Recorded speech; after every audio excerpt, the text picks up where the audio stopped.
Olá, eu me chamo Gabriel Henrique. Sejam bem-vindos ao Português com Bié, meu apelido de infância. Vou estar dando uma aula de intertextualidade e pressupostos subentendidos para vocês. Espero que vocês gostem.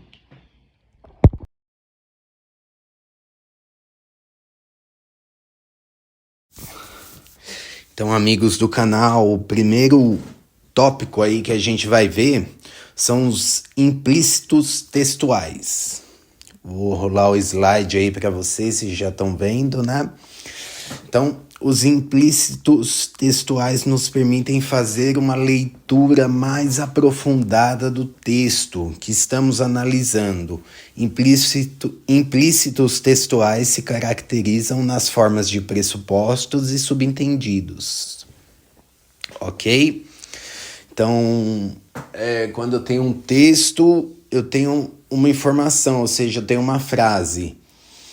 E aí, através dessa frase, a gente vai extrair, né? Ou seja, retirar informações que a gente precisa para compreender o contexto e o texto que está ali por trás, correto? Então aí vocês veem aí agora, Argentina libera plantio de trigo transgênico. O país é o primeiro a permitir o cultivo da nova planta. Decisão tem lado polêmico. Então o implícito 1 ou seja, o que tá aí já na nossa cara, aí muito fácil de ver, né, no caso, é o quê? O trigo transgênico não era liberado na Argentina, ou seja, se ele tá liberando agora, em junho de 2022, né, que é dessa matéria aí, da super interessante, então ele não era liberado antes, né, de 2022, então isso daí é um implícito que tá aí pra gente observar dentro do texto, correto? E o segundo implícito é decisão tem lado polêmico, ou seja, há setores comerciais e governamentais que discordam dessa decisão, correto?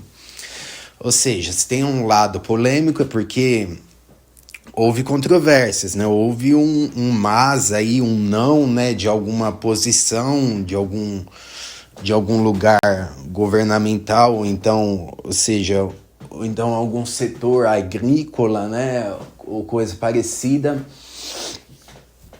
que acabou gerando, né, controvérsias, né? Agora a gente está vendo aí os pressupostos.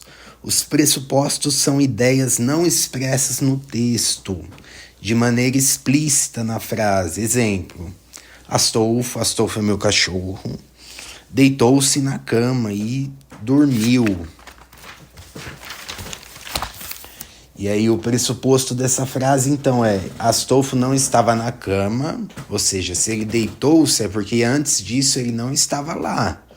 Então estava sentado na cama, não, cama não é lugar de sentar, é de deitar, né? Correto? Então, ele não estava lá e ele deitou-se, ok? Então, Astolfo sentiu que estava fadigado e foi dormir. Esse daí é o nosso segundo pressuposto, ou seja, a gente pressupõe que se ele deitou-se na cama, ele foi descansar, ou seja, ele foi dormir para no próximo dia produzir alguma coisa, né? Correto? Então, até aí acho que não está muito nebuloso, não está muito difícil de entender, né?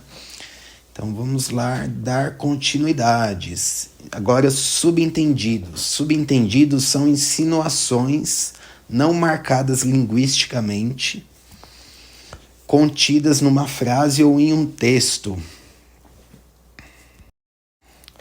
Agora a gente tem aí a capa do livro, né, do Cortiço, do Aloísio de Azevedo, né? Então, um romance naturalista aí, hoje a gente vai fazer a leitura aí, você acompanha comigo na tela, ok? Muito obrigado. Vamos lá.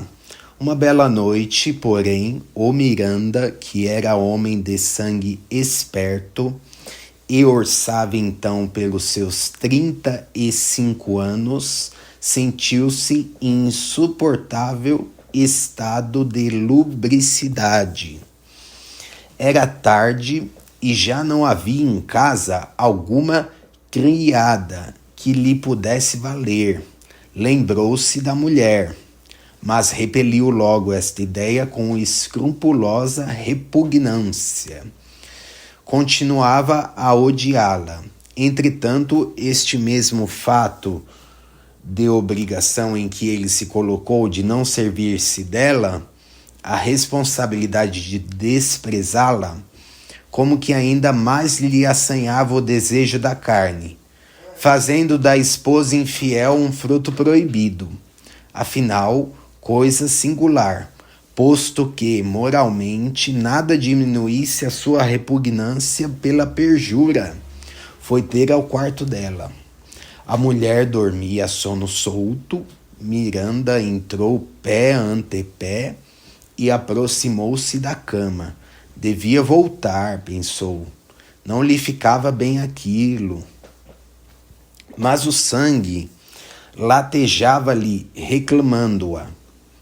Ainda hesitou um instante, imóvel, a contemplá-la no seu desejo. Estela, como se o olhar do marido lhe apalpasse o corpo, torceu-se sobre o quadril da esquerda, repuxando com as coxas o lençol para a frente e patenteando uma nesga de nudez estofada e branca. O Miranda não pôde resistir, atirou-se contra ela, que, num pequeno sobressalto, deixa eu virar a página aqui, mais do que de surpresa que de revolta, desviou-se, tornando logo enfrentando com o marido, e deixou-se empolgar pelos rins, de olhos fechados, fingindo que continuava a dormir, sem a menor consciência de tudo aquilo. Ela contava como certo que o esposo, desde que não teve coragem de separar-se de casa, havia, mais cedo ou mais tarde, de procurá-la de novo. Conhecia-lhe o temperamento, forte para desejar e fraco para resistir ao desejo. Consumado o delito, o honrado negociante sentiu-se tolhido de vergonha e arrependimento. Não teve ânimo de dar palavra e retirou-se tristonho e murcho para o seu quarto de desquitado. Como lhe doía o que acabava de praticar na cegueira da sua sensualidade. Que cabeçada, dizia ele agitado. Que formidável cabeçada. Então aí a gente tem o texto do Aloísio de Azevedo, né? Um texto do clássico naturalista O Cortiço, mais ou menos do século XIX aí, né? Muito importante aí, já foi obra de referência em vestibulares, em vários lugares, né? Na escola é acredito que muitos adolescentes e pré-adolescentes estão estudando isso, né? No ensino médio, no 8º ano, por aí, 7º ano também. Então são leituras, né, que nos trazem essa noção do que é um subentendido, né? Então vamos lá. Subentendido 1. A repugnância se converteu em atração por Estela. Ou seja, a gente tem uma figura aí que é o paradoxo. Essa repugnância que ele tinha por ela era por conta de que Estela, né, ou seja, a mulher dele, já havia traído ele antes, né? Isso a gente vê na obra, no contexto da obra, conforme se passa. E o subentendido 2, o delito foi consumado, ou seja, houve a relação entre os dois. Então, o que acontece aí?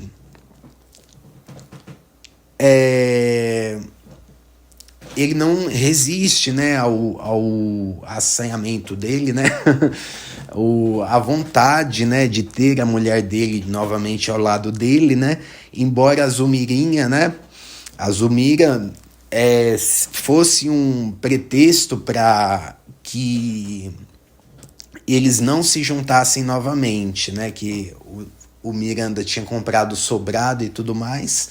Mas aí acho que deu para vocês entenderem, né, que que houve a relação entre os dois e o autor deixa quase explícito isso, está bem subentendido, né? Quando ele fala, né, foi consumado o delito, né, ele está se referindo a uma relação extraconjugal, né, ou seja, um ato, né, de amor ali, de reatar os laços, né? Uma obra bem profunda, mas é um desejo carnal, né? Ou seja, o Aloysio Azevedo, nesse romance aqui, ele acaba, como é um clássico do naturalismo, né?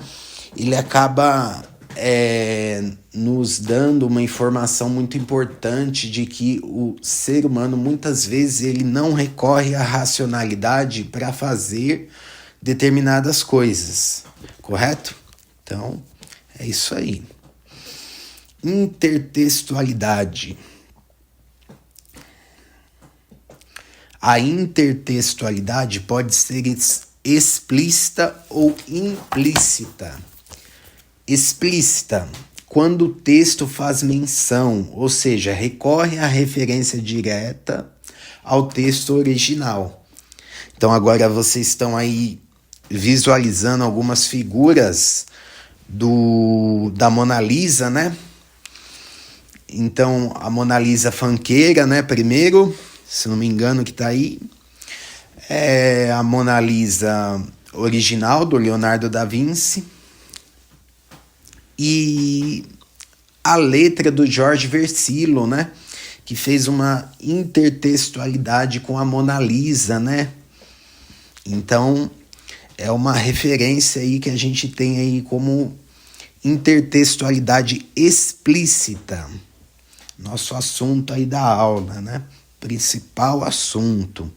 Então, o que eu quero dizer, assim, quando tá explícito é porque é muito evidente, sabe? É uma coisa que o cara deixou, assim, muito evidente que ele tava ali para mostrar aquilo mesmo que ele desejava, entendeu?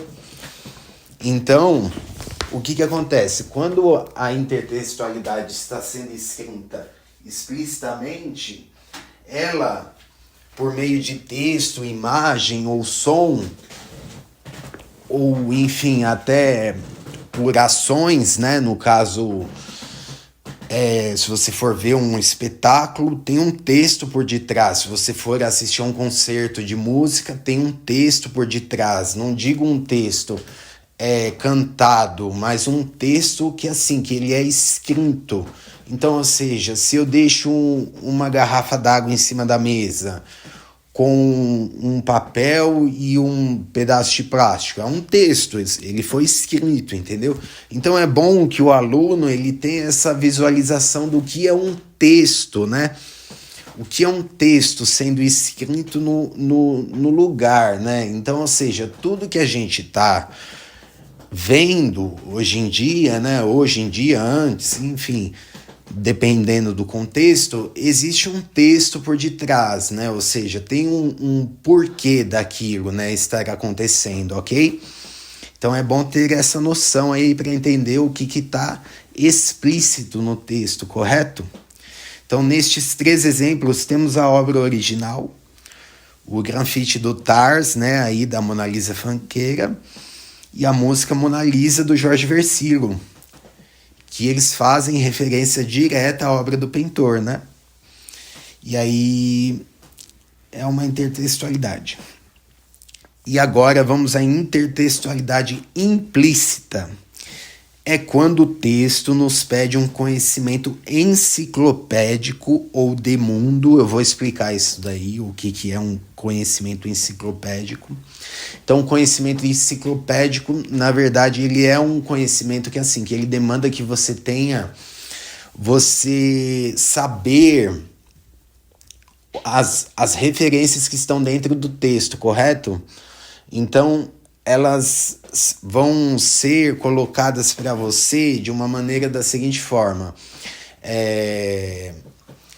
A partir de uma ação, você deduz que tem uma coisa relacionada a determinado contexto, entendeu? Então ele faz uma menção a uma obra, ou então a uma música, uma pintura, qualquer tipo de coisa, correto?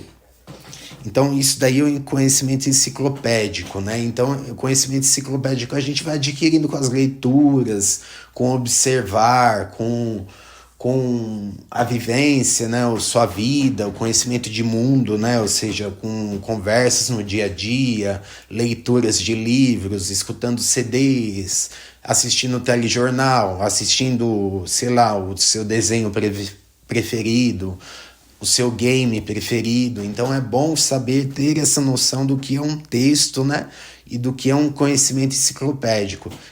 Mais para frente eu vou fazer uma aula aí falando sobre os diversos tipos de conhecimento, né? É um assunto muito legal e eu espero que vocês acompanhem aí no nosso canal aí, meu. Então, conhecimento enciclopédico de mundo a respeito da referência que se adota. Em outras palavras, é quando não há citação de fonte, ou seja, quando o autor ele não deixa explícito o que é a sua citação, entendeu? E aí tem um texto muito importante que no final eu vou dar um respaldo aí para vocês aí como feedback, que é o Performance como Linguagem, né, do Renato Corren, né, Corren, enfim. É um texto muito bom que ele fala a respeito da colagem, né? O que é colar? Colar é se apropriar sem copiar, entendeu? Ou seja, nesse caso aí, a gente tem muita literatura que a gente vê por aí que tá cheia de colagens, entendeu? Que fazem menções a vários outros clássicos do mundo, clássicos nacionais, ou seja, muitas vezes uma literatura que é regional, ela se apropria de um patamar maior para atingir maior público, entendeu? Então é assim que funciona, correto? Então agora você está visualizando aí um artista da fome, a capa do livro, né, do Franz Kafka. É um grande autor, né, existencialista do século XX. E aí a gente vai demonstrar aí o que é uma intertextualidade implícita com esse texto e posteriormente com Harry Potter e a Câmara Secreta. Ok? Então vamos lá. Acompanhe aí comigo aí no slide. Nós vamos ler juntos, correto? Nos últimos decênios, o interesse pelos jejuadores diminuiu muitíssimo. Antes era um bom negócio organizar grandes exibições deste gênero como espetáculo independente, coisa que hoje, em troca, é totalmente impossível. Eram outros os tempos, então toda a cidade ocupava-se do jejuador. Aumentava seu interesse a cada dia de jejum. Todos queriam vê-lo ao menos uma vez por dia. Nos últimos dias do jejum, não faltava quem ficasse dias inteiros sentado diante da pequena jaula do jejuador. Anota essa informação aí, jaula, grade. Havia, além disso, exibições noturnas, cujo efeito era realçado por meio de tochas. Nos dias bons, punha-se a jaula ao ar livre, e era então quando mostravam o jejuador às crianças. Correto? Vamos até aí somente, tá bom? Então, aí você tem aí o texto do Franz Kafka, né, falando sobre os jejuadores, né, ou seja, era um espetáculo, né, que acontecia, e aí essas pessoas jejuavam no circo, né, e eles acabavam tendo o seu sustento conforme passavam os dias de jejum. É o que diz aqui, né, no texto, né, no texto completo. A gente não vai ler ele inteiro, mas é uma maneira aí da gente ver uma referência, né, para vocês entenderem o que é um implícito aí. E agora, passando mais adiante, vocês estão vendo aí a capa do Harry Potter e a Câmara Secreta. Um grande texto, eu vou pegar aqui do século 21 para 20, né, mais ou menos. Mas enfim, uma fantasia, né? Então vamos lá. Tio Walter não faltou com sua palavra. Na manhã seguinte, ele pagou um homem para instalar grades na janela de Harry.